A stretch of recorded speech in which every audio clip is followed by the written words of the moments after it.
Guys, welcome back to a special episode of the Pecino Report podcast, season 2021, episode 4. I can't believe it's February already. I don't know where this year's going. So we've got a special team tonight, so I'm just going to go through and introduce everybody. I'm Andrea. I'm here every week.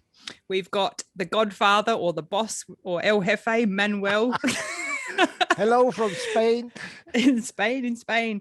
We don't have a Stu tonight because I think his wife lost the keys and he's handcuffed to the bed, so he can't make it on the call.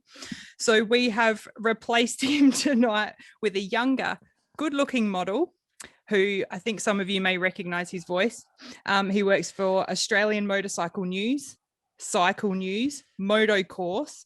Now and then he collaborates with Manuel at pecinogp. I don't know how you have time to do anything. This is a lot of things. And you will recognize his voice because he commentates the practice sessions for Moto 2 and Moto 3 for Dorna. So it's a big welcome to Mr. Neil Morrison. Hello there. Thanks for having me on the show. I'm going to try and lower my voice for the rest of the intro. I've never felt so feminine. And we've got a very, very special guest tonight. I have said on the podcast a number of times that I enjoy Moto 3 a lot more than MotoGP most of the time. And this guy is a big part of that. So I was going to come up with a rhyme, but the only thing that I could find that rhymed with lekker was the word pecker. So I couldn't go anywhere with that. So we've got Dive Bomb himself, Mr. Darryn Binder. Hey! But I just have to quickly say, guys, we've got an Irishman, a Spaniard, a South African, and an Aussie here. So I don't know. I feel like we need to come up with a really good joke or something. I don't know. This is going to be interesting, isn't it? But yeah, guys, welcome. Thank you so much for taking the time out to join us. Couple of questions tonight, Manuel. I will let you kick off as you are the boss man. Yes, Darryn, how has been the off season so far? Okay, because summertime in South Africa, but it seems that you have the same hard time that we have here in Europe with this infection. How has it been? Yeah, I mean, even though things have been so strange with the coronavirus and that, it's still been really good for me because, I mean, I was away from home the whole year last year. So to be able to come home and just spend some time with my family and my friends, you know, it's been so good. And things are getting better here in South Africa. It's not too bad at the moment. Like I'm able to train and ride every day like I want and carry on like normal. So, and at least it's summer, which is a real bonus because the weather's not too bad when it rains now and then, but other than that, it's good. So yeah, I mean, it's probably the longest I've been home for a really long time. So I've really been enjoying it. So you can go out and about during the day. You're not stuck at home. You can go out. Yeah, I mean, we have a curfew. It's from 4 o'clock in the morning.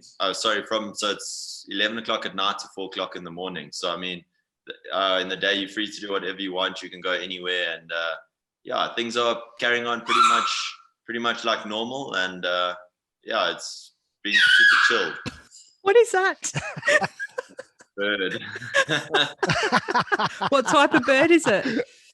Macaw. Oh, like a big one, yeah. Geez, he doesn't keep quiet. What's his name? What was it? Oscar.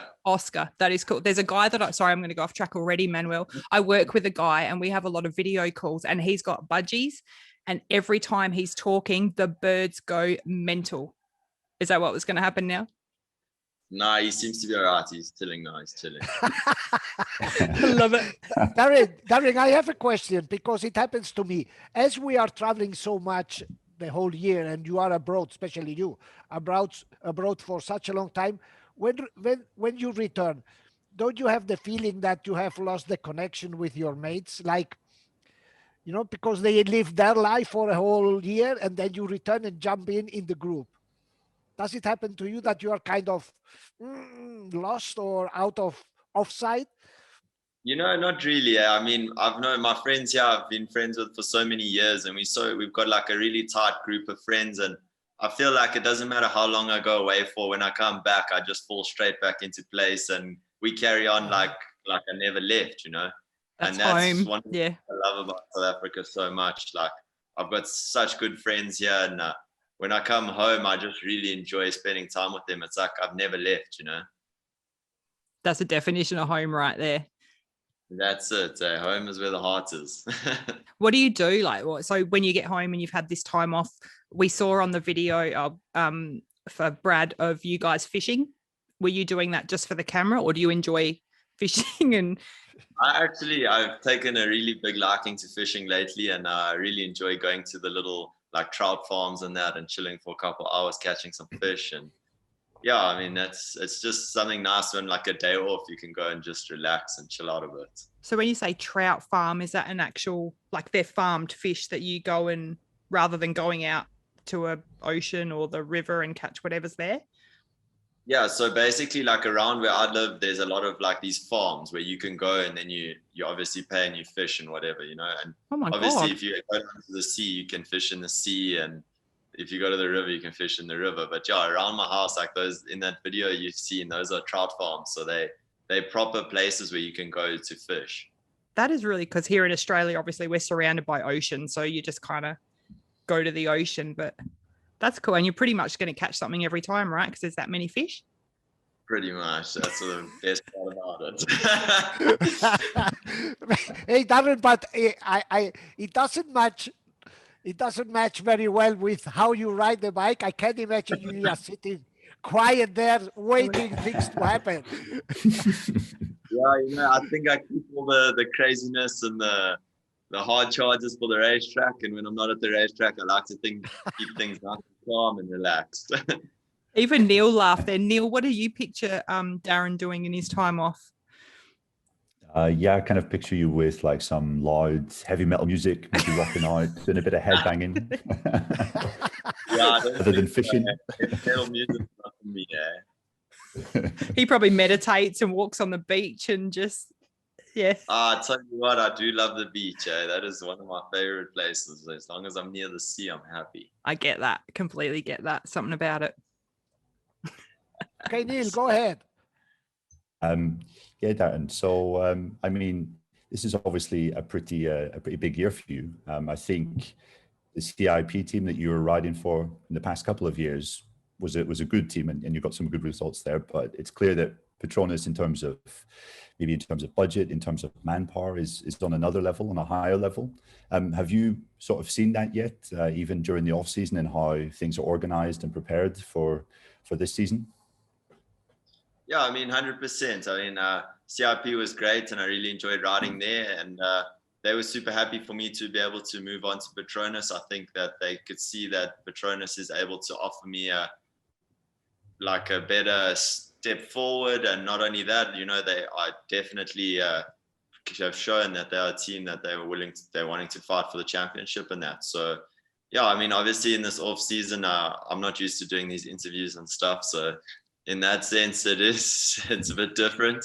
And yeah, I mean, obviously they've got all the flights and everything booked and ready to go. And I'm really, really excited to get on board with them. And yeah, I'm looking forward to a good year. And what about changing the bike? Because you have been racing, I saw first with 2 years suffering, not racing on a Mahindra, right? Then a lot, 2 + 4 years on the KTM. And now you're switching on a Honda. And normally the riders who go from Honda to KTM have some problems. The other way around, not that much. What do you expect? Yeah, you know, I mean, obviously, I expect the bike to be different. I mean, I have been on a KTM and I haven't ridden a Honda yet. But, you know, I mean, at the end of the day, people have done it. Lots of people have swapped both ways. And at the end of the day, it's a motorcycle, and you need to make the most of it and find what works for you and carry on. You know, I think at the end of the day, once you've figured it out, you'll be fine, you know. So yeah, I'm really, really looking forward to the first test, because I'm really eager to see what that bike feels like, you know. And I think maybe it's a good thing that I've had such a long off season away from a KTM now, you know. So maybe that I've forgotten a little bit what the KTM was all about, and I'm going to arrive nice and fresh for the Honda. So I'm really looking forward to it. When will it happen? So the first test at the moment is planned for the 3rd of March, in 3rd and 4th of March in Portugal, in Portimao. It's only a month. Yeah, a month away. Yeah, so I mean, unfortunately, our first test was cancelled already because of how things are at the moment in Spain and that. So yeah, I'm really bummed about that. But I mean, just sitting here and I'm ready to go whenever we get the chance to. I'm intrigued because even now talking to you, like we were joking about the heavy metal music and you know, that impression of what you're like, but I get that feeling even through the camera that you are pretty chilled and, you know, you just take things as they come, but you come across on the track as one of the most determined riders. Like you just, yeah, like I said, I love watching Moto3 and seeing what you're going to do. How does that work with the guys you ride with? Because you're obviously a bit of a different person on track and off track. Yeah, you know, it's a bit difficult because obviously I like to think of things like what happens on track stays on track, you know, and when you go out there, you race, everybody's trying to do their best and it's every man for themselves, you know, may the best man win. But yeah, you know, off the track, I like to keep things completely separate, you know, and I like to, you know, whatever happened on track, and I'd like to carry on as a normal person off track. I do laugh though. There's one certain rider I can't remember what race it was, but there's a certain rider that I comment in our podcast group a lot about who has very nice blonde hair and is very pretty for a motorbike rider. And you got off the bike and you gave him a look that I would give him if I was right next to him. I'm talking about Masia. Masia. And we even rewound it and we were like, did you see the look that Darryn just gave him? It was just... Yeah, I think that must have been like right after the race, maybe, you know, they a little bit in the... It was beautiful. It was so yeah, I mean, after that, I mean, it is what it is. You know, I like to just move on and carry on as normal. And yeah, I try to be mates with the guys off track and that. But yeah, some people struggle to find the difference, you know, it's between on track and off track. So it's a lot of different personalities and egos and... Oh, you know, at the end of the day, I mean, I've got all my friends back here in South Africa, and this is where you don't need extra friends. So when I'm at the track, it's all business. I like it. It's good. Manuel, did you want to? Yeah, Darryn, I have a question because you are you have been super strong in catching up, right? Seeing you coming is like one of the excitements of the weekends. But then until now, once you got there, you know, all this speed to coming up, just it missed the final step.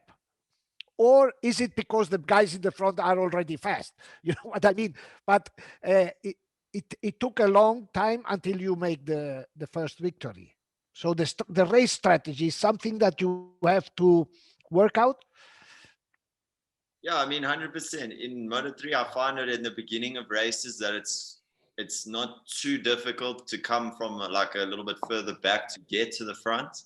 But I find that once you get there, you know, in Moto3, it's almost impossible to break away. And also being a little bit of a heavier rider, I've always felt that I struggle to lead because as soon as I get into the front, I feel like I just get swallowed up down the next straight, you know, and it just becomes like that dogfight. And yeah, I mean, obviously, towards the end of the year, I managed to stay in the front and be more consistent in the front, but I wasn't able to lead the races and try and pull away or anything. But yeah, it's definitely something I want to work on. You know, I want to try and obviously work on my weight to be a bit lighter so that my bike is a little bit faster. And then so I want to be able to try and be more consistent, you know, and be able to lay those lap times down alone. And that way I'd like to be able to try lead races to be more in control of the situation, you know. And the bike obviously has a big effect on that because I know the way that you attack the corners and overtake, it's just like, oh my God. And then like you say, it must be so frustrating in the straight because the faster bikes are just, yeah, off they go. Yeah, 100%. I mean, Moto3, you know, they're such small bikes and there isn't that much power. So every little difference, you know, makes a big difference. So, I mean, being a little bit heavier I've seen like coming out the corners, I feel like a little bit at a disadvantage. And then, I mean, obviously the slipstream plays such a huge role that if you exit a little bit bad out the corner and you're leading onto the straight, I mean, you're going to just get swallowed by the whole group. You need to listen to more heavy metal and headbang more, like Neil said, so you can lose some more weight. You start fishing and start running. Yeah, that's it. Jump in and catch the fish by hand. I don't know. There's got to be something extra you can do. Neil, go ahead. Darryn, over the last couple of years, Moto3 racing has just been closer than I think anything we've ever seen before. It's just so fast and frenetic, and we don't really see riders, managing to break clear. Is there anything that you do away from the track that prepares you in particular for those kind of last lap battles that we always seem to see? Is it something you can train for, or is it just about learning from experience of being in that battle? I think the only thing you can really do to kind of prepare for those battles on the last lap is, when you at home, like now in the off season, like if it's raining and I'm training inside on the indoor train or whatever, I like to put on the races from the previous years. I go back 4 or 5 years and I watch the same race 3 times, and you can look and see where whoever won, how they did it, where their strong point was, what they did to pull it off, and I often talk to my brother about it as well, because he was really good at finishing off the race, on top. So need to clone at the same time, you can always have a plan. In Moto3, there's a good chance that it's not going to work out. But in the back of my mind, which is why it's so good to watch, because you do not know what is going to happen. 100%. And I always like to try and I like to say I try and plan to win on the last lap, so that if it doesn't work out, that I'm still in the top 3 or top 5. So the plan is always plan to win and then see what happens. I'm going to ask a question that we don't have planned. Is what in your life are you better at than your brother? It can be fishing, singing. Geez, I think there's a lot of different things we're good at. Like PlayStation, for instance, he's useless. Is that because he's older? And I don't know. I like playing a bit of PlayStation every now and again. And flip, there's lots of different things. Like skateboarding, maybe. I don't know. Do you like motocross as he does? I do. I really, really enjoy my motocross a lot. Back here in South Africa. Who is faster? Who is faster? Who is faster? My brother's not at motocross, eh? Sure, but yeah, I'm on a 450, I'm on a 250, so I'm gonna say that definitely makes a bit of a difference. That's not your fault. But no, he's definitely a bit faster than me at motocross, and we do it for the training aspect, and I take zero risks, so it really doesn't bother me who's faster than me. There's kids out there on 85s that'll come ripping past me, so yeah. Do it as safe as I can, and I really enjoy it though. It is definitely one of my favorite things to do. Darryn, have you realized that there are a lot of brothers in MotoGP right now? We have the Marquez, we have the Spargaros, now we have the Rossis, we have the Binders. How is it to be in the shadow of your older brother? Is there any feeling that you are like a second division or something like this? Not at all. I think it's one of the best things to have my brother there with me overseas all the time, and if you look what my brother's done, and if anything, it only motivates me to do better. And it's so awesome to have him there with me, to be able to help me. He's been through where I am now, so I can always go to him for advice. And he's done so great. I can only hope to be as great as him, or if not better. That's the plan. That's the goal. So it's awesome, and I hope that one day I'm able to get to where he is and to be able to race up against him. But even so, you would be such a huge support for him too. Like if we were having this conversation with him, he'd go, "Yep, Darren's here for me," and it seems like you guys have got a great close relationship. Yeah, my brother and I, we're super close. I'm really fortunate that I've got him overseas, and I think he'll say the same about having me over there, because leaving South Africa, we leave everything behind and we go off on our own, and it's difficult to do things on your own. It's much better to have somebody with you. And your poor parents, they'd be like, "There goes young boys." See them when they come home later. Come and visit us as much as they can, but unfortunately, like last year with the COVID and this year, I don't know exactly when they're going to be able to come again. But yeah, I'm hoping that they do, because geez, I've never ever had my parents there when I'm on the podium. So that's one thing that I really want to see. Darryn, gets your brother upset when you do something wrong with you? I mean, say, Yeah, hey. sure. I mean, my brother, yeah, he definitely, like, he'll tell me, oh, you didn't listen to me, I'm telling you this, and whatever. We're just a normal family. I mean, I don't think we don't fight too much. I mean, obviously we might have an argument once in a blue moon, but yeah, I know for sure. My brother, if he thinks I'm in the wrong, he'll tell me. He's like, "Oh, you're so silly. Why did you do that?" Even after a race, you know, like last night we were watching Qatar actually from last year, and I pulled all the way to the left on the last lap. I led down the straight and pulled all the way to the left, and everybody came up the inside. And when Arbolino came over, I had nowhere to go, and I hit the back of him and I crashed. And he's like, "Your first mistake, you shouldn't have gone left. You see that? That's where you went wrong." You know, yeah, we're always talking about stuff, and it's good. Well, that's a free teacher you have at home. 100%. You know, it's free advice, so I should take it and listen to it more often. The beauty of a sibling, because you can just be open and honest. You don't give a shit if you upset them or not. Just it's a beautiful thing. I'm sure Andrea and Manuel will agree with me when I say that sometimes Moto3 racing, when you're watching it, can be quite scary, you know, especially if at some of the faster tracks like Mugello or Phillip Island, you really are almost on the edge of your seat thinking, if something goes wrong with one of these guys, it could be a real disaster here. I mean, do you have that impression ever on the bike? Are you ever a little bit wary of how close some of the racing is, or is it just part of the game? Yeah, I mean, I definitely have that little bit of wariness, especially like a track like Mugello, when you go down that straight, and as soon as you come over that crest, when they all fan out next to each other and they're 6 different bikes, and you're watching thinking, like this. Am I going in between them? Am I going left? Am I going right? You know, and it's, you know, you kind of got to think for yourself and for the others, because you don't know what their plan is either, you know. Like I might be about to dive up the inside of Sia, and he's planning on diving up the inside of John, you know. So then I go for my move, and then the next thing I've got to take 2 guys because I'm committed. So you have to be a little bit careful in that sense. And it doesn't look like anyone's careful. There's sometimes where things get a little bit scary, but I mean, it's clean enough racing. That's obviously why you love it, 100%. Darryn, you have, look, when I have spoken with champions like Lorenzo and others, they say that the first victory is always the first time. And now Andrea is going to do the joke, like always. The first time is always special. I'm being very mature for this one, Manuel.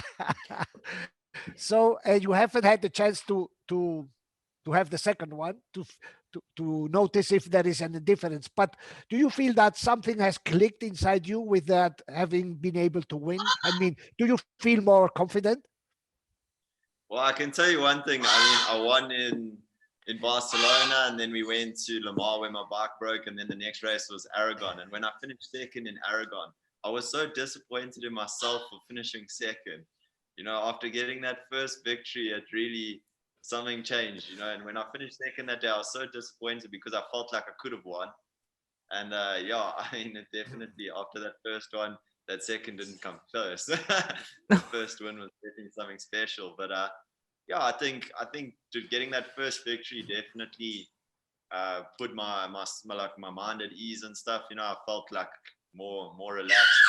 I've got it done now, and I could just carry on racing, and I knew I could do it. You know, I just proved to myself that I could, and yeah, I mean, it's really nice to get that one out the way. Oscar's like, yeah, he's saying, okay, guys, enough. Yeah, he's having a talk, yeah. Does he talk as well? Does he like say words? You should teach him swear words. I've tried, it doesn't work. Darryn, how is Portimao on the Moto3? Oh, it's really cool. That track, I think, on the Moto3, it's so much fun. It's a real roller coaster. And yeah, actually, before I watched Qatar last night, I watched Portimao as well. And yeah, I really enjoyed it. I mean, it was a cool track, and it's a little bit different to what I was used to. So I mean, it took me a few sessions to figure that place out, but yeah, I think it made for a really good race. And had you ridden there before last year? I hadn't. The FP1 was the first time I got to go out to Portimao.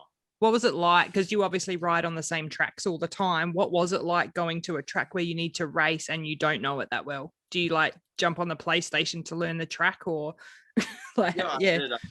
I think they had like Ride 4 had Portimao on, so I downloaded that and I played a few laps. And fortunately, my brother got to go there before. So when we got there on Friday, we walked the track together and he explained a few things to me that he had like figured out so far. And I mean, yeah, going to any new track doesn't really bother me at all. But I think Portimao is a little bit more difficult than any normal track. You can't see where you're going much. 100%. So that definitely took basically the whole Friday I struggled, really to find my feet, So, but I mean, it's one day and I knew it was going to be like that, new track. So I just had to carry on working on Friday and figure my way out. And then Saturday I started finding my feet. Yep. Something different, something exciting, mix it up. 100%. I mean, it's always good to go to a new place, and especially when no one's been there, then it's pretty cool, Yeah. Like obviously Portimao, some people had been there, but it's always cool when you get to a track that no one's really been to. Then it kind of evens things out a little bit and see who can find their feet first. Yeah, that's so cool. Neil, have you got any sort of final questions before we let Darryn go and finish getting ready for the day? Let him go fishing. Let him go fishing. Yeah. Tell us. Yeah, it's not looking the best the weather. I was planning on going riding this afternoon, but go back to bed. Back to bed. Got finished watching the Supercross. Sorry, Neil. That's all right. Yeah. Yeah, Darryn, I mean, I guess the championship has to be the goal this year. You've got the team, you've got the bike, everything seems to be in place. You've got the experience now as well, you would say. Is the championship the goal from the offset? I mean, if I look back at last year, I finished 8th in the championship, which was my best position so far. And, if I look back, I DNF 5 races. So I got taken out in some, crashed out of some on my own, and my bike stopped, and if you look back out of, what did we do, 15 rounds, I DNF 5, I finished 8th, and I think I was like 50 points out. So, I mean, my goal this year is to be as consistent as possible, which I think I showed that I could do at the end of last year. I was always fighting for those podiums, and if I couldn't get a podium, I'd take a 4th or a 5th, which was still good. So yeah, I definitely want to just start the year off, try to be as consistent as possible. On the days where I can win, 100%, try my best to win. Always that's the goal. But those days that you can't, try and be in the top 5. And I think if I can be really consistent, then by the end of the year, I should be in the fight for the championship. And I mean, yeah, that's definitely everybody's goal is to win. I mean, everybody rocks up there. They want to win. Doesn't matter if you're first or last on Saturday. Sunday you want to win. Yeah. No, well, I'll tell you what, mate, we're going to be sitting there cheering for you as we have up until now. So I cannot wait to see what's going to happen this year for you. Manuel, do you have any final words of wisdom, something mature? I just wanted to know, how do you get along with John? Yeah, John and I mean, I've known John for quite a few years now, being in the paddock and that. So yeah, John and I get along well. And we actually, last year, we tried a couple of times to try and help each other out and work together a little bit. Even before we knew we were going to be teammates. So yeah, I think it's going to be really, really awesome working together with John this year. And I'm really looking forward to it. I think having a fast teammate is definitely a good thing. And I'm really excited. I love it.